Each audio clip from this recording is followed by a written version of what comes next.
Bismillahirrahmanirrahim. Assalamualaikum warahmatullahi wabarakatuh. Selamat pagi dan salam sejahtera. Dekan Fakultas Ilmu Administrasi, Pak Rektor, Dekan FISIP, para guru besar, para dosen, para mahasiswa, dan hadirin sekalian yang saya hormati.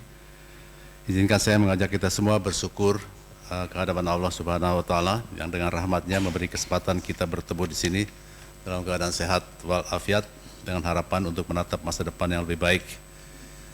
Hadirin sekalian, Pak Rektor, Pak Dekan, saya agak terusik dengan kata ilmiah karena apa yang akan saya sampaikan itu jauh dari kadar ilmiah yang seharusnya ada di ruangan ini. Ini hanya dongeng saja, Pak. Comot sana, comot sini, jadilah sebuah dongeng yang saya coba susun. Dan mudah-mudahan ini bermanfaat bagi kita semua. Yang kedua yang menggelitik adalah kata governansi. Saya selama ini menjadi pelopor yang mempopulerkan tata kelola. Tapi VIA sudah berani menampilkan istilah governansi. Memang pronunciation-nya jadi agak susah Pak ya, governansi. Kalau bahasa Indonesia nggak mungkin kita menyebut governancy kan. Jadi governance atau tata kelola atau governansi adalah hal yang penting kita perhatikan sebagai tantangan dalam menyelesaikan masalah korupsi di sektor publik dan sektor swasta, khususnya berkenaan dengan bagian dari pencegahan. Ibu Bapak sekalian, slide pertama berikut ini menunjukkan betapa banyaknya sudah pembicaraan, pembahasan konferensi internasional silih berganti. Pakar dan akademisi menulis jurnal dan melakukan penelitian, mencoba memahami dan memberi solusi bagi permasalahan korupsi sampai dengan konvensi PBB, United Nations Against Corruption. Tahun 2006 kita sudah meratifikasi konvensi ini, tinggal memasukkan bagian-bagian penting ke dalam sistem hukum nasional kita. Dari sisi legislasi, beberapa negara bahkan mengadopsi undang-undang anti suap. Amerika mengundangkan Foreign Corrupt Practices Act, FCPA, untuk melarang orang dan perusahaan Amerika memberikan suap pada otoritas pemerintahan negara lain untuk keperluan bisnisnya. Gambar berikut ini menunjukkan peta negara-negara di mana terjadi suap oleh perusahaan Amerika yang kemudian dipidana denda karenanya. Semakin gelap warnanya, semakin merah maksudnya di gambar ini. Semakin besar terjadinya suap oleh perusahaan yang dilakukan oleh perusahaan Amerika di negara dalam peta tersebut. Beberapa perusahaan jatuh denda karena melakukan penyuapan termasuk pada otoritas Indonesia, antara lain adalah Alstom, Marubeni, Diebold, Allianz, Pfizer, Innospec, dan Monsanto. Alstom, perusahaan listrik dan transportasi, membayar denda senilai 772 juta dolar Amerika atas kasus yang melibatkan suap puluhan juta dolar di seluruh dunia, termasuk di Indonesia, Arab Saudi, Mesir, dan Kepulauan Bahama.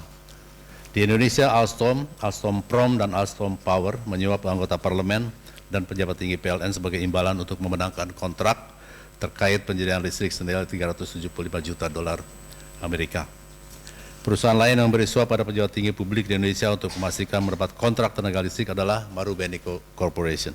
Perusahaan ini harus membayar denda 88 juta dolar Amerika.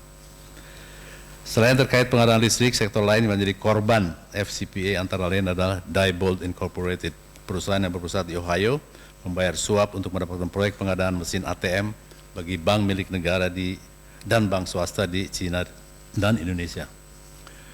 Di sektor pertanian ada Monsanto yang menjual produk cairan untuk pertanian, namun Monsanto bersedia menerima tanggung jawab dan bersikap kooperatif dengan penyelidikan pidana dan penyelidikan Security Exchange Commission atau BAPEPAM BAPEPAM-nya Amerika, ketika terungkap bahwa pegawainya di Tenggare menyuap oknum pemerintah di Indonesia dan mengatur pembukaan perusahaan untuk menutupinya. Monsanto bersedia menerapkan aturan kepatuhan internal yang baru, menerima penugasan pakar compliance independen untuk mengaudit program kepatuhan dan memonitor implementasinya, serta bersedia membayar denda 1 juta dolar Amerika. Department of Justice Amerika Serikat tampaknya memberi kemudahan karena kerjasama yang ditunjukkan oleh Monsanto. Sejak tahun 2010, Inggris juga telah mengundangkan peraturan anti suap yang lebih ketat dibanding FCPA dengan ancaman denda tanpa batasan maksimal, yaitu UK Bribery Act. Sebagian kalangan menyebut UK Bribery Act ini menaikkan standar aturan yang harus dipatuhi oleh sektor swasta. karena denda yang tidak terbatas itu. Perusahaan yang menjadi korban penerapan UK Bribery Act salah satunya adalah perusahaan raksasa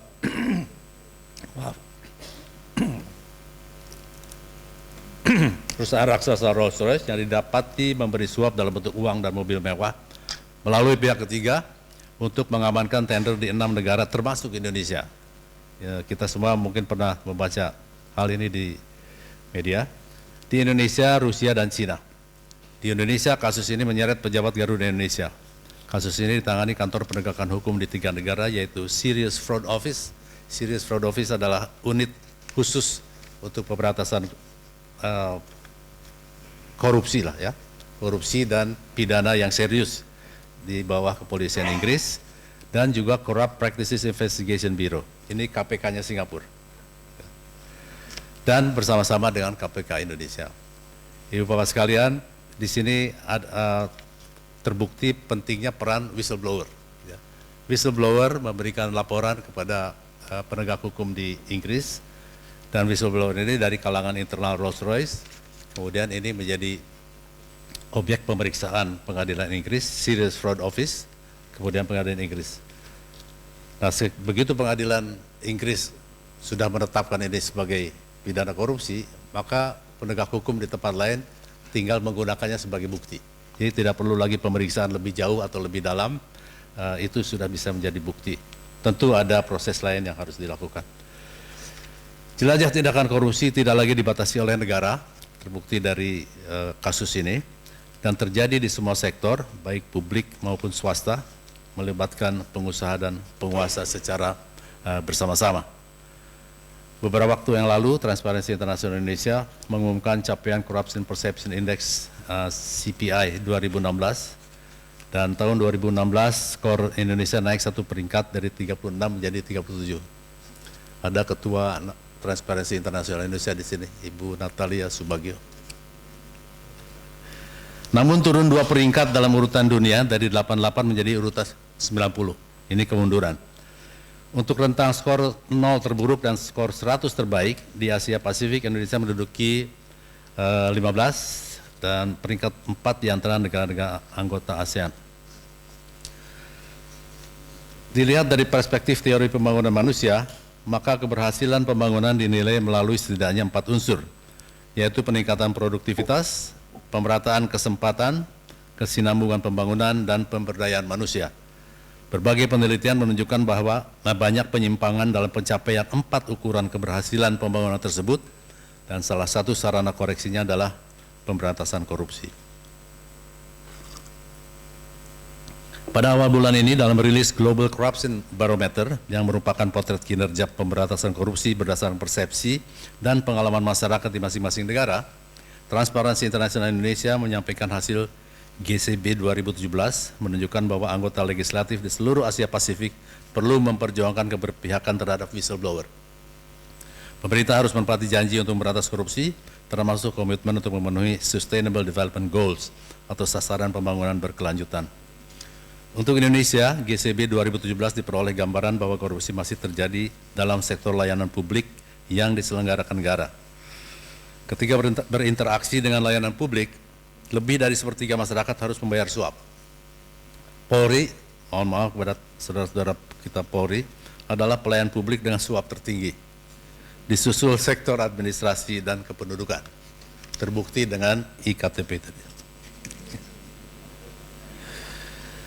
Satu hal yang positif jika dibandingkan dengan negara Asia Pasifik lainnya, masyarakat di Indonesia paling positif menilai upaya pemerintah melawan korupsi. Lebih dari setengah responden mengatakan pemerintah bekerja lebih baik untuk memberantas korupsi. Selama 3 tahun terakhir, pengalaman masyarakat dengan layanan publik menunjukkan perbaikan. Namun tidak demikian dengan lembaga legislatif baik di tingkat pusat maupun daerah. Tingkat korupsi di lembaga legislatif masih dinilai tinggi. Penilaian ini konsisten menempatkan legislatif sebagai lembaga paling korup, setidaknya selama 3 tahun terakhir. Gambar dari 2 grafik ini. Ibu bapak sekalian, hadirin yang saya hormati, strategi pemberantasan korupsi. Sejarah pemberantasan korupsi di Indonesia merupakan perjalanan yang timbul tenggelam mengikuti dinamika perkembangan di sekelilingnya. Dia tidak lepas dari percampuran antara tuntutan masyarakat, kebutuhan politik, dan tuntutan dunia usaha, dan bahkan tekanan internasional serta berbagai kepentingan lainnya.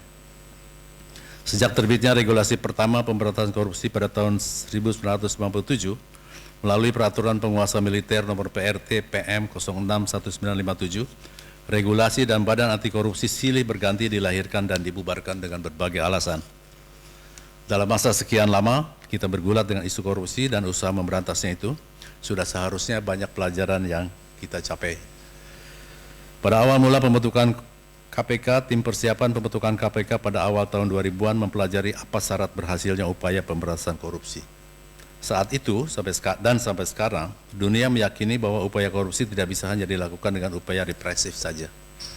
Namun harus melalui pendekatan 3 arah, penyelidikan dan penanganan tindak kejahatan korupsi, perbaikan sistem untuk mencegah korupsi di masa depan, serta program edukasi, program pendidikan publik dan pemberdayaan masyarakat.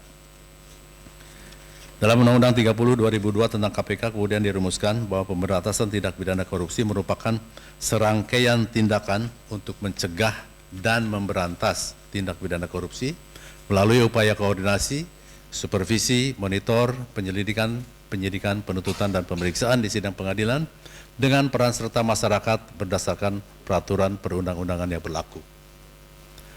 Sebelum itu, BPKP dalam buku Strategi Pemberantasan Korupsi Nasional juga membagi upaya pemberantasan korupsi dalam 3 kelompok besar, yaitu upaya preventif, detektif, dan represif.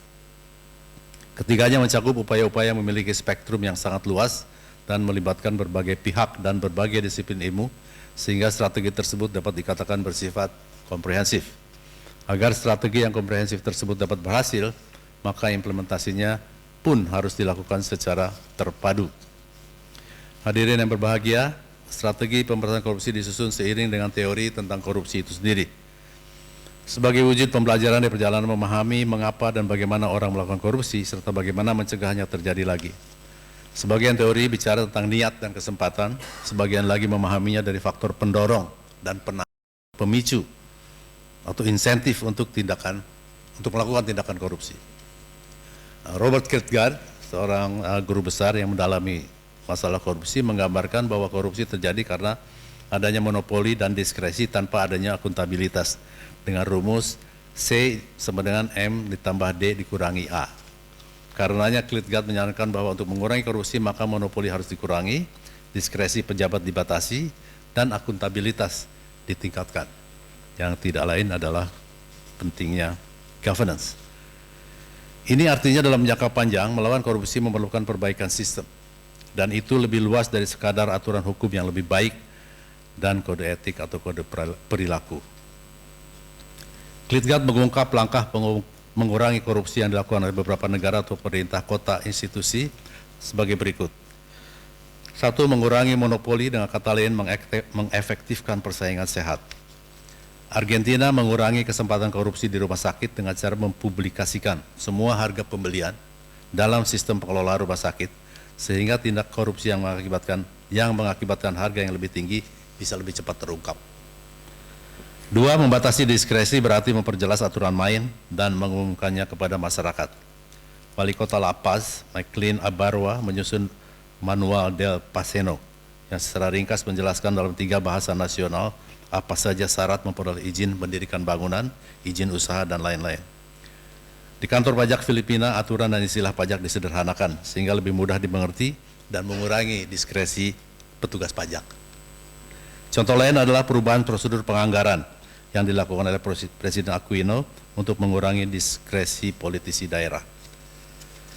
3. Meningkatkan akuntabilitas yang bisa berarti banyak hal. Disinilah kreativitas pemimpin ditunjukkan dengan banyak cara. Meningkatkan akuntabilitas bisa dilakukan dengan penilaian kinerja yang pada gilirannya dapat menjadi jembatan penghubung antara hasil kerja dan penghargaan. Hal lain yang bisa dilakukan adalah dengan mendengar dan berdiskusi dengan pelaku usaha dan warga negara lainnya yang bisa diwujudkan antara lain dengan mekanisme pengaduan yang aman, whistleblower. Upaya-upaya e-government juga telah banyak dilakukan di seluruh dunia, seperti yang dilakukan Korea Selatan dan Meksiko, yang secara signifikan berdampak positif mengurangi korupsi. Peran NGO sebagai watchdog juga besar.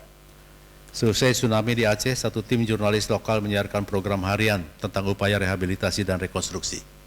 Tim ini sekaligus menjadi watchdog yang menjaga upaya perbaikan Aceh dari korupsi. 4. Melakukan reformasi terhadap insentif, misalnya insentif remunerasi. Upaya menaikkan risiko atau hukuman bagi pelaku dan penerima suap perlu dilakukan, begitu juga sebaliknya. Georgia secara radikal mengurangi jumlah petugas polisi dan menaikkan gaji petugas yang tersisa dan bahkan mengangkat hakim dari luar negeri. Positif insentif perlu dibarengi dengan negatif insentif, misalnya dengan catching big fish, pelaku korupsi yang akan memberi sinyal bahwa tidak ada yang kebal hukum. 5. Reformasi etika juga perlu dilakukan, di mana para pemimpin sangat wajib memberi contoh yang baik.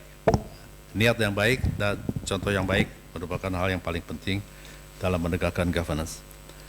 Selanjutnya dalam makalahnya yang dipublikasikan tahun 2015 lalu dengan judul Addressing Corruption Together, Robert Klitgaard juga mengingatkan bahwa terkait dengan kompleksitas tindak pidana korupsi sebagai suatu tindak pidana yang menjadi semakin global dan mencakup instrumen-instrumen finansial, manuver hukum, serta manuver logistik yang selalu berpacu dengan perkembangan peraturan pemberantasan tindak pidana korupsi, maka perlu adanya convening, atau pengumpulan pengetahuan dan data oleh penegak hukum di suatu negara dengan pakar-pakar baik lokal maupun internasional demi menyatukan kepakaran lokal, termasuk tujuan objektif lokal, halangan alternatif variabel yang dihadapi penegak hukum, dengan kepakaran pihak di luar penegak hukum tersebut, fakta-fakta, contoh-contoh, dan kerangka-kerangka pikir tertentu yang mungkin belum masuk dalam perhitungan oleh penegak hukum.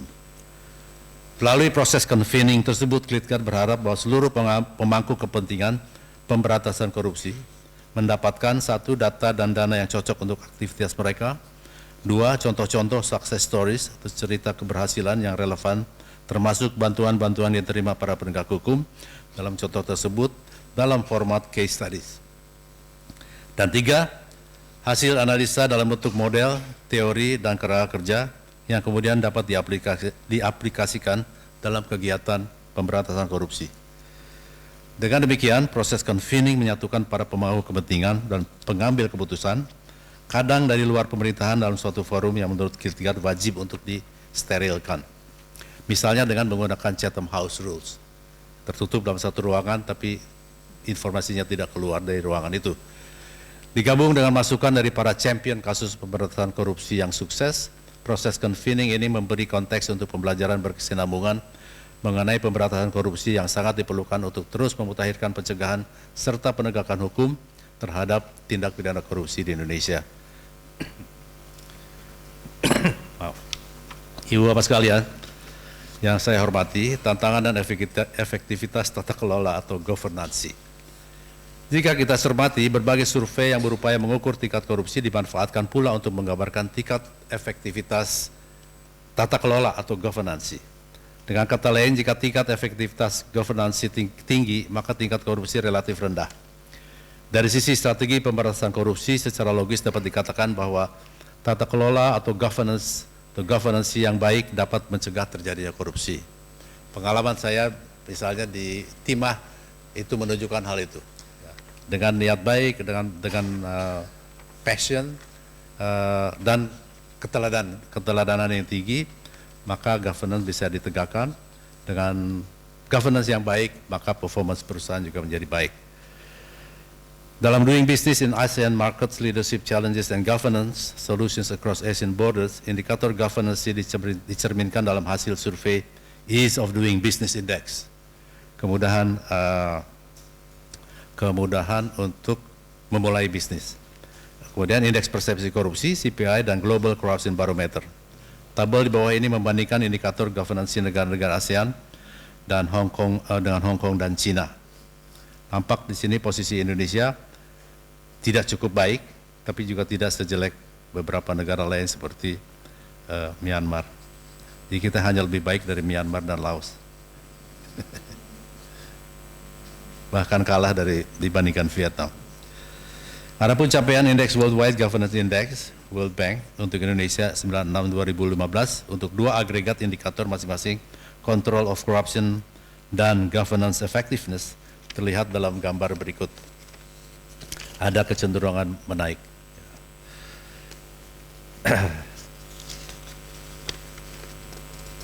Ibu Bapak sekalian, governance menggambarkan upaya perbaikan sistem yang merupakan salah satu langkah wajib dalam pemberantasan korupsi di semua sektor, baik di sektor publik maupun swasta.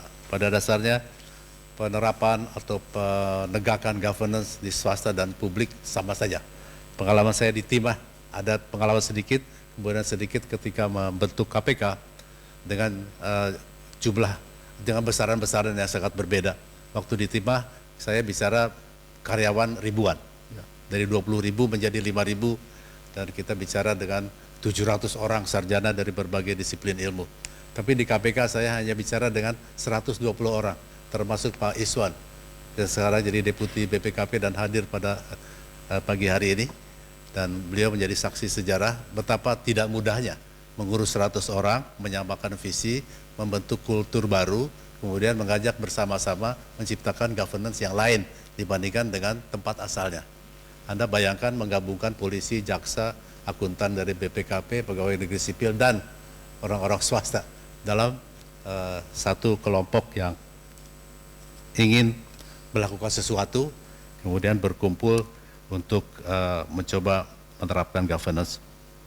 Yang mudah-mudahan sampai sekarang hasilnya masih baik, mudah-mudahan. Karena itu yang menjadi pertaruhan KPK, bukan soal kewenangannya, tapi bagaimana KPK bisa menjaga soliditas dan integritasnya, baik sebagai lembaga maupun kumpulan petugas-petugas pemberantas korupsi. Sebagai upaya pencegahan, governance atau tata kelola harus tumbuh dinamis dan luas mengikuti kebutuhan masyarakat.